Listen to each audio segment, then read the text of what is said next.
तुम भगवान नहीं, तुम तो कोई दुस्साहसी पाखंडी हो जो हमारे प्रभु होने का ढोंग कर रहा है। दुस्साहस तो तुम कर रहे हो सूर्यदेव, अपने भगवान जलंधर को पाखंडी बुलाकर।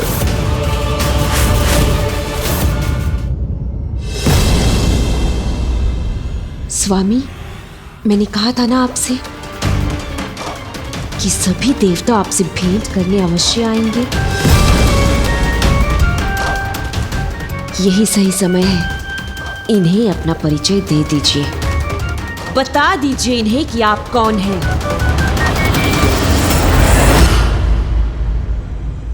उचित कह रही हो वृंदा, महादेव नहीं, सर्वश्रेष्ठ जलंधर हूं मैं, जलंधर हूं मैं, जलंधर हूं मैं। तुम सबका वास्तविक भगवान। आज से तुम्हारा वास्तविक शिव और यह है मेरी पत्नी साक्षात शक्ति। जलंधर, तो इसी को लेकर प्रथम पूज्य गणेश जी, ब्रह्मदेव और ऋषि अगस्त ने महादेव से अपनी चिंता व्यक्त की थी।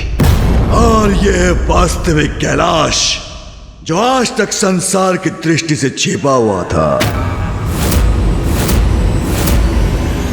किसने बनाया इन्हें शिव और शक्ति?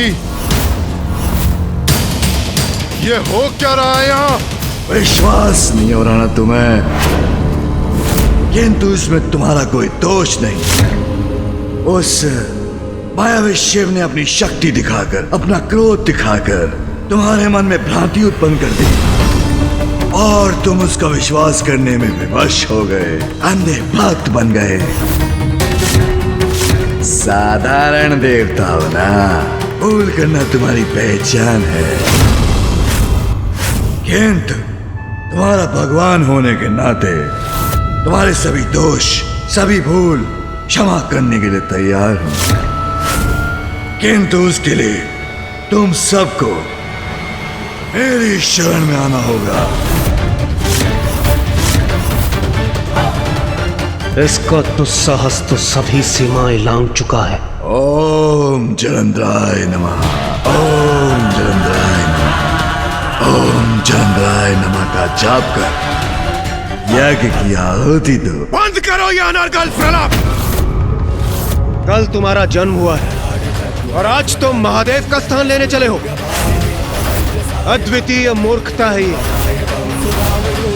तुम्हें ज्ञात भी है कौन है महादेव? अनादि अनंत अविनाशी है महादेव। हमारे, तुम्हारे और सभी के भगवान है महादेव। शिव को भगवान मानना तुम्हारी विवशता थी, समझ सकता हूं मैं, किंतु अब तुम्हारा वास्तविक भगवान तुम्हारे समक्ष खड़ा है। चिंता मत करो, मैं सगोरी शिव से तुम्हारी रक्षा करूंगा। बस मेरी पूजा करो, मेरा मंत्र जपो, मुक्ति पा जाओगे उस मायावी शिव की माया से।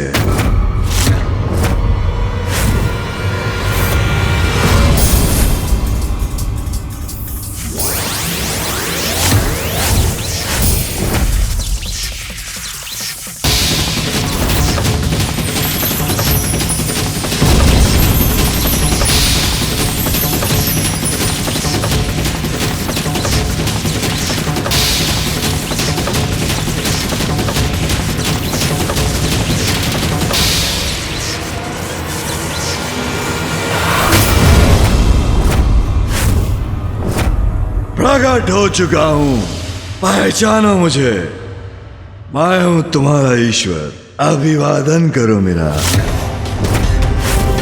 ओम जलंधराय नमः का जाप करो, कल्याण होगा। जाओ, जाकर मंथन करो, अपने भीतर का सत्य उजागर करो और लौटकर मेरे शरणागत बनो। उसी में तुम्हारा उद्धार निहित है।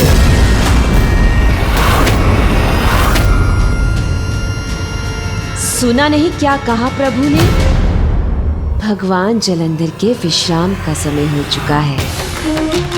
आप लोग प्रभु का प्रसाद ग्रहण करें और प्रस्थान करें यहाँ से।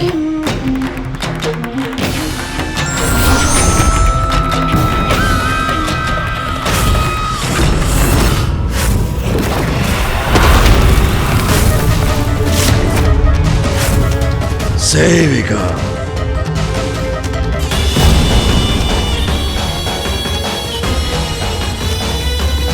ये प्रसाद इन सभी देवताओं को दे दो।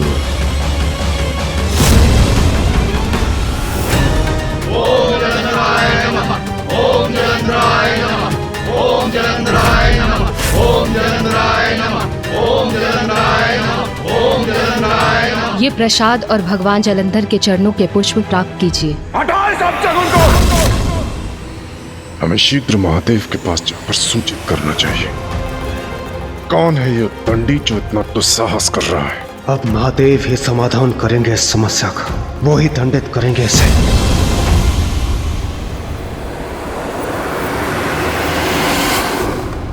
महादेव, देखने में वो आप ही का प्रतिरूप।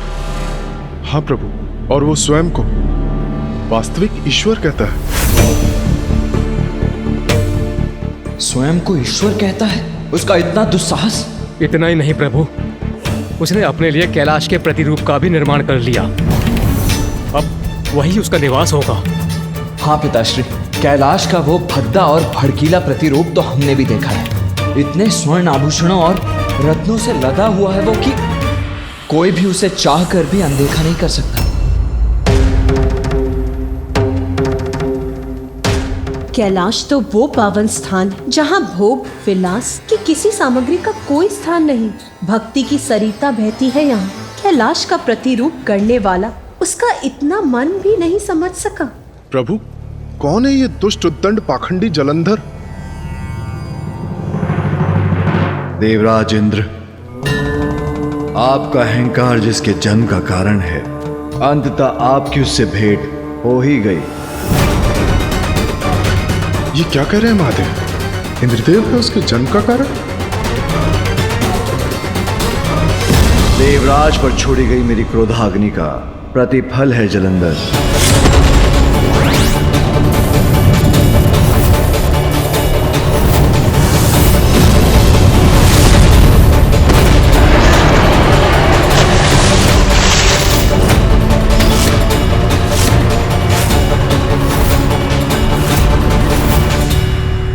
किंतु आप सभी उसके किस कृत्य से इतने चिंतित हैं?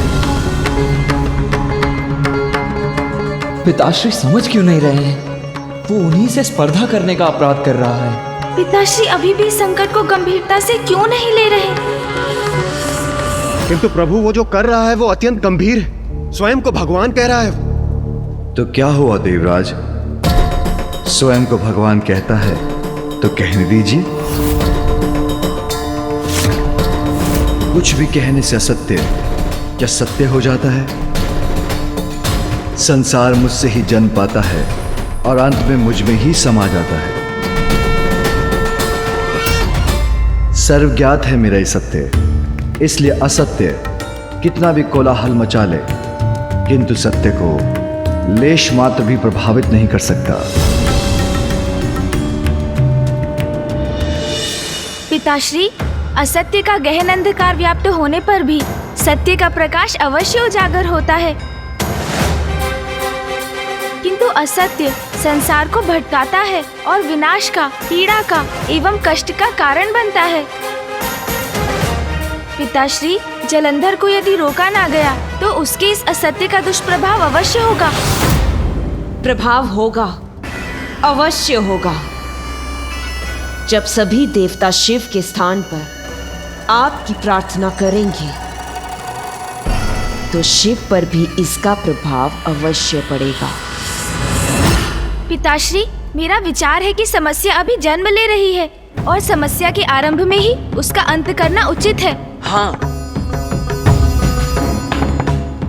किसी का भी स्वयं को भगवान घोषित करना बहुत बड़ा अपराध, किंतु ये जलंधर की प्रारंभिक भूल है। कदाचित इसीलिए महादेव उसको दंड न देकर सुधरने का अवसर देना चाहते हैं। हमें सावधान रहना होगा प्रभु,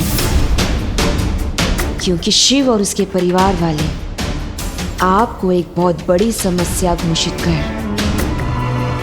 अपने मायावी और कपटी उपायों से आपका अंत करने का प्रयास करेंगे।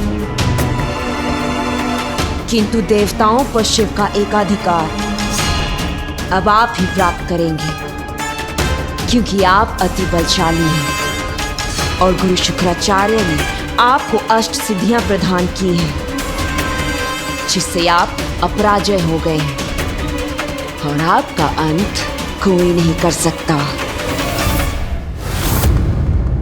आज जलंधर स्वयं को ईश्वर की पहचान बताकर अपना स्थान बना रहा है। कल वो अपने इस परिचय का अधिकार भी जताएगा और जिसके लिए वो सबसे उनके अधिकार छीनने का प्रयास भी करेगा। इससे पूर्व कि वो सबके लिए संकट उत्पन्न करे, हमें उसका दमन करना ही चाहिए। यही तो दुविधा है पुत्र। उसने संसार के लिए संकट बनने का संकेत दिया अवश्य, किंतु वो अभी संकट बना नहीं है।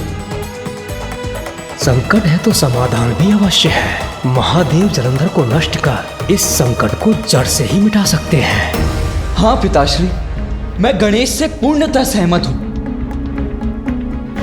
मैं आपसे निवेदन करता हूँ पिताश्री, अब हम सभी को इस चिंता से मुक्त कीजिए, संसार की सुरक्षा कीजिए, नष्ट कर दीजिए उसे, मिटा दीजिए जलंधर की पहचान को।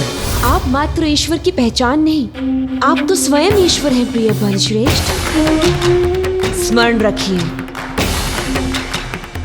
महादेव होने का जन्म सिद्ध अधिकार है आपका, और जो भी उसमें बाधा बनेगा उसका दमन कर अपना ये अधिकार स्थापित करना,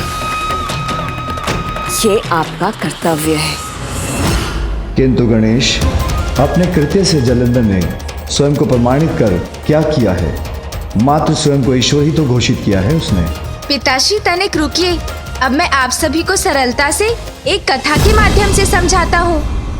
आप सभी ने ऊंट और उसके स्वामी की कथा तो अवश्य सुनी होगी।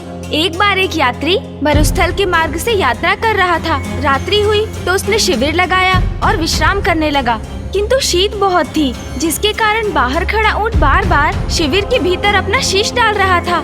ये देखकर उसके स्वामी को उस पर दया आ गई और उसने ऊंट को शिविर में उसका शीश छुपाने की अनुमति दे दी। सर्वप्रथम ऊंट ने अपना शीश भीतर किया, फिर धीरे धीरे अपना शेष शरीर भी भीतर ले जाने लगा और कुछ समय बाद ऊंट तो शिविर के भीतर था और उसका स्वामी शिविर के बाहर। इसलिए मैं कह रहा हूँ, उसने केवल आज स्वयं को ईश्वर घोषित किया है, किंतु कल वो आपके सभी स्थानों, सभी लोकों में बलपूर्वक प्रवेश कर आपसे आपका सब कुछ छीन लेगा। कुछ लोग शरणागत बनकर आते हैं, जिन्हें शरण भी देनी चाहिए, किंतु जैसे ही वो अपनी जीवन शैली, अपने विचार, अपना धर्म उन पर ही थोपने लगे जिन्होंने उन्हें शरण दी है, तो उनको उनका स्थान दिखाना आवश्यक हो जाता है। जलंधर तो शरणागत बनकर भी नहीं आया, अपितु वो तो हम सभी को शरणागत बनाने के विचार से आया है। इसलिए पिताश्री, यदि समय रहते हमने जलंधर को नहीं रोका तो वो सबके लिए संकट बनकर उभरेगा।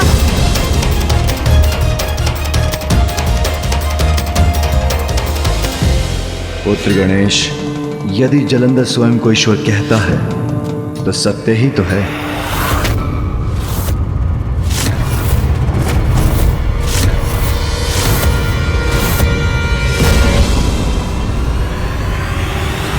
प्रिय बलश्रेष्ठ, सभी देवताओं को आदेश देकर उन्हें अपने समक्ष नतमस्तक होने पर विवश कर दीजिए। उचित कहती है वृंदा। मेरे भगवान जलंधर का तिरस्कार करने का तो साहस करे वो तुझ देवता, ये मुझे कदापि स्वीकार नहीं। अब देवताओं को ज्ञात होगा मेरे बलश्रेष्ठ सबसे श्रेष्ठ है, भगवान है, वो समस्त संसार को अपने अधीन करेंगे। किंतु कैसे पिताश्री, ये सत्य कैसे है? मेरा अंश तो सभी में है। मैं कार्तिकेय में हूँ, मैं उमा में हूं, प्रत्येक शिला में हूं, प्रत्येक नदी में मैं हूं। वायु, जल, अग्नि, पृथ्वी और आकाश अर्थात समस्त सृजन के आधार सभी पंच तत्वों में मैं ही तो हूं। मैं सूर्य में हूं, मैं चंद्र में हूं, संसार के सभी चराचर जीवों में मैं हूं। और मैं सभी में हूं तो मैं जलंधर में भी हूं। मेरा अंश उपस्थित है उसमें, तो वो असत्य कहां कह रहा है? किंतु महादेव, नहीं, स्वयं को ईश्वर घोषित करना इतना बड़ा अपराध नहीं कि उसे दंड दिया जाए।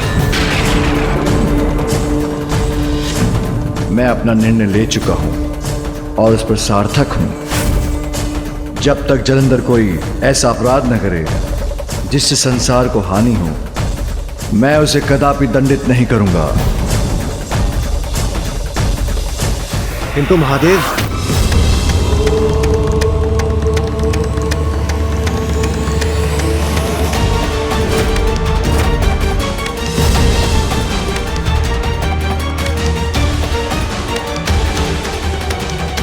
महादेव ने अपना निर्णय सुना दिया। यदि उनके अनुसार अभी कुछ करने की आवश्यकता नहीं है तो हमें भी प्रस्थान करना चाहिए। अब आप सभी हमें प्रस्थान करने की अनुमति दीजिए।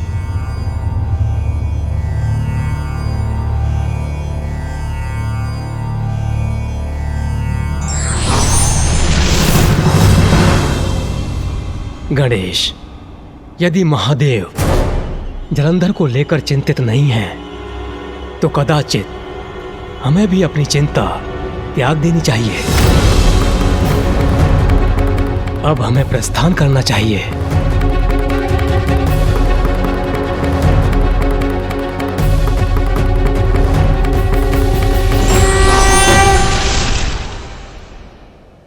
पुत्र गणेश, मुझे ज्ञात है इस घटना से तुम्हारा मन बहुत अशांत है।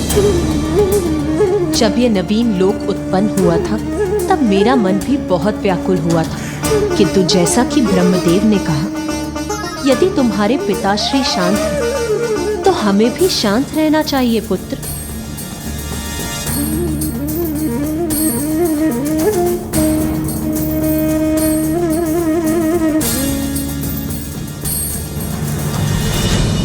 जगत पिता है पिताश्री। अच्छे बुरे, देव दानव, यक्ष किन्नर, गंधर्व, मनुष्य सभी चर अचर जीव उनकी संतानें हैं। और जगत पिता तो अपनी सभी संतानों को समान दृष्टि से देखते हैं, इसलिए तो वो सर्वोच्च है। किंतु भैया, मुझे आभास हो रहा है कि जलंधर अवश्य कोई बड़ा महासंकट प्रस्तुत करने वाला है। हाँ भैया, हमें उसके प्रति सतर्क रहने की आवश्यकता है।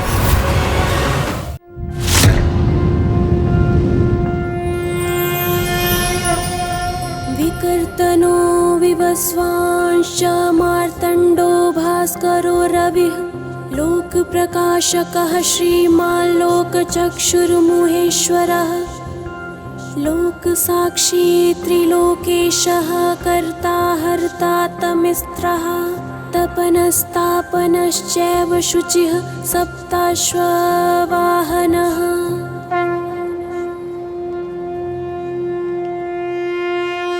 देवी संज्ञा, मेरा दिवस, मेरे कार्य का आरंभ तुम्हारे द्वारा मेरी आरती से ही होता है। स्वामी, जीवन का आरंभ आपसे ही होता है। सभी प्राणी, समस्त प्रकृति, यहाँ तक कि वृक्ष आदि भी अपने जीवन के लिए आप पर ही निर्भर हैं। स्वामी, आपके उदय होने से नवीन दिवस का आरंभ होता है, इसलिए मेरा आपकी आरती करना उचित भी है और मेरा परम सौभाग्य भी। सत्य कहा तुमने प्रिय। अब हमें जाना होगा।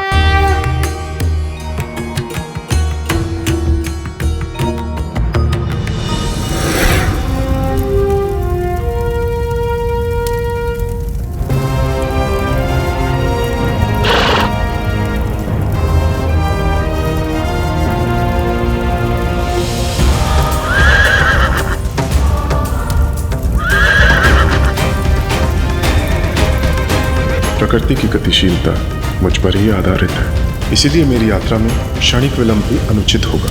आदिदेव नमस्तुभ्यं प्रभाकर नमोस्तुते।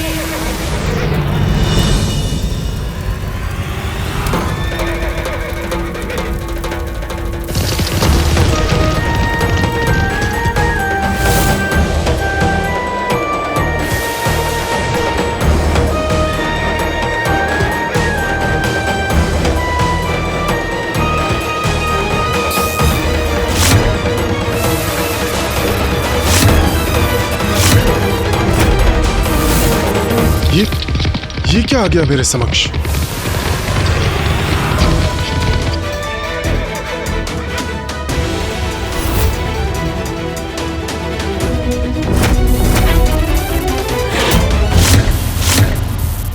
महादेव का त्रिशूल? किंतु महादेव का त्रिशूल मेरा और मेरे प्रकाश का मार्ग क्यों बाधित कर रहा है? महादेव का नहीं सूर्यदेव, ये तुम्हारे नवीन भगवान सर्वश्रेष्ठ जलंधर का त्रिशूल है। जलंधर?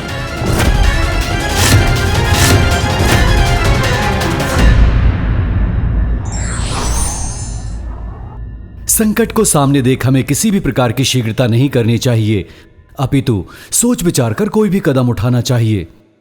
धार्मिक वीडियो सबसे पहले देखने के लिए हमारे चैनल को सब्सक्राइब करें और बेल आइकन दबाएं।